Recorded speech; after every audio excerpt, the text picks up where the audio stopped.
नमस्कार, मैं जय वाजपेयी और आप देख रहे हैं खबर समय जगत, जहां हर खबर पर होती है पैनी नजर।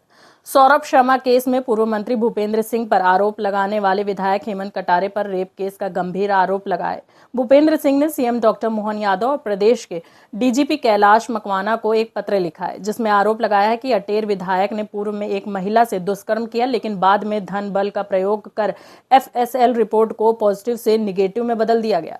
उन्होंने इस मामले में निष्पक्ष जांच की मांग की है। वहीं पूर्व मंत्री के लेटर पर कांग्रेस विधायक हेमंत कटारे ने कहा कि आज मैं भूपेंद्र सिंह का कायल हो गया हूं, जो मध्य प्रदेश के पूर्व गृह मंत्री भी रहे। उन्होंने मुख्यमंत्री और डीजीपी को एक पत्र लिखा है। पहले तो उन्होंने महिलाओं की आड़ में राजनीति का इस्तेमाल कर मुझ पर झूठा केस दर्ज किया, और जब न्यायालय ने आदेश जारी कर निराधार केस को खारिज किया, तो आज वे अपने भ्रष्टाचार को छुपाने के लिए इसका सहारा ले रहे हैं। मैं ये मानता हूं कि भूपेंद्र सिंह जी राजनीति के लायक ही नहीं है। उन्हें पुनः स्कूल में दाखिला लेकर शुरुआत से राजनीति और समाज की पढ़ाई करनी चाहिए। भूपेंद्र सिंह जी जो पूर्व गृह मंत्री भी रहे हैं, उनकी कायरता का कायल हो गया हूं आज। उन्होंने एक पत्र लिखा है माननीय मुख्यमंत्री जी को और डीजीपी मध्य प्रदेश को, जिसमें कुछ एक एफएसएल का जिक्र किया है कि पॉजिटिव हो गई, नेगेटिव हो गई, भगवान जाने कब पॉजिटिव कब नेगेटिव क्या हो गई। और वो खुद गृह मंत्री थे। पहले तो उन्होंने एक बच्ची का उपयोग करके मेरे ऊपर झूठा केस लगवाया। खुद गृह मंत्री रहते हुए एक केस लगा झूठा, और झूठा केस मैं कह रहा हूं इस आधार पर कि माननीय उच्च न्यायालय ने उस एफआईआर को निरस्त कर दिया। भूपेंद्र सिंह जी के संरक्षण में एफआईआर हुई। अंततः महिलाओं की आड़ में राजनीति करने वालों का सच सामने आ गया, और उस व्यक्ति ने, उस महिला ने स्वयं एक इस आशय का शपथ पत्र भी हाईकोर्ट में दिया कि ये जो पूरी कॉन्स्पिरेसी थी, जो षड्यंत्र मेरे खिलाफ रचा गया था, वो भारतीय जनता पार्टी और उनके नेताओं का था। भूपेंद्र सिंह जी अगर थोड़े भी पढ़े लिखे हों तो वो एक अंग्रेजी का एफिडेविट है, उसको पढ़ लेंगे।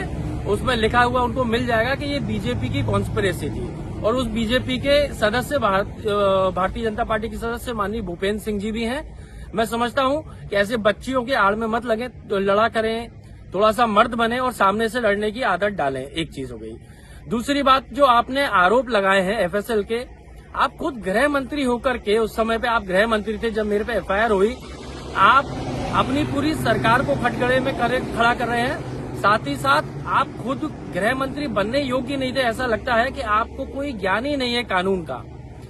एक एफआईआर जिसको कोर्ट ने निरस्त कर दिया, हाई कोर्ट ने निरस्त कर दिया, क्या उस पर न्यायिक जांच हो सकती है? कौन न्यायालय करेगा भाई? हाई कोर्ट द्वारा निरस्त की गई एफआईआर की उनके नीचे कोई जांच कर सकता है न्यायालय? आप मुख्यमंत्री जी को पत्र लिख के ये जो लेटरबाजी कर रहे हैं, इससे कुछ नहीं होना। आपको सामान्य ज्ञान भी नहीं है, कैसे किसको क्या पत्र लिखा जाता है, क्या कानूनी प्रक्रिया होते हैं। मुझे लगता है आप ना गृह मंत्री बनने लायक थे और ना आप राजनीति लायक हैं। आप पहले सामान्य ज्ञान, पहले 8वीं 10वीं कक्षा में भर्ती लें और एक सामान्य ज्ञान पहले बटोरें कि क्या होती है, प्रक्रियाएं क्या होती हैं देश में, प्रदेश में और न्यायालय में। साथ ही में जो एफआईआर निरस्त हो चुकी है, उसके कंटेंट्स पे फर्दर ना इन्वेस्टिगेशन हो सकती है, ना जांच हो सकती है। ये अधिकार डीजीपी और मुख्यमंत्री जी को मेरे हिसाब से किसी भी न्यायाधीश ने या संविधान ने नहीं दिए हैं। तो आप जो सस्ती लोकप्रियता के लिए चिट्ठीबाजी कर रहे हैं, मुझे लगता है इसको बंद करें, अपनी क्षेत्र की सेवा करें। आपको भारतीय जनता पार्टी ने तो लात मार के हटा ही दिया है मंत्री पद से, जल्दी क्षेत्र की जनता भी आपको लात मार देगी। और जो आपने मेरे भाई पर आरोप लगाए हैं कि 35 अपराध दर्ज हैं, अगर आप मुझे 35 अपराधों की मेरे भाई के ऊपर जो दर्ज है नामजद, अगर आप मुझे लिस्ट दे देते हैं तो मैं राजनीति से संन्यास ले लूंगा। मैं आपको ये पूर्ण जिम्मेदारी से कह रहा हूं। साथ ही में कौन सी जगह ड्रग्स, कौन सी जगह ब्राउन शुगर बेचा जा रहा है, आप कृपया उनको भी बताइए आगे आकर के। आप ही की सरकार है, आपकी हिम्मत हो तो आइए, आप बताइए एक बार, हम भी चल के देखें, क्योंकि ऐसे झूठे आरोप मैं भी लगा सकता हूं। मैं कहता हूं भूपेंद्र सिंह जी का परिवार, उनके बेटे, उनके बहू, वो सब भी ब्राउन शुगर, हैश और जुए सट्टे का धंधा कर रहे हैं। तो मुझे लगता है डीजीपी को उनके ऊपर भी जांच करनी चाहिए। धन्यवाद। तो भोपाल से आदित्य सराठी की रिपोर्ट। ऐसी और रोचक खबरों के लिए जुड़े रहिए स्वामी विवेकानंद के आदर्शों पर चलने वाले एकमात्र चैनल खबर समय जगत के साथ, और चैनल को सब्सक्राइब करना बिल्कुल ना भूलें।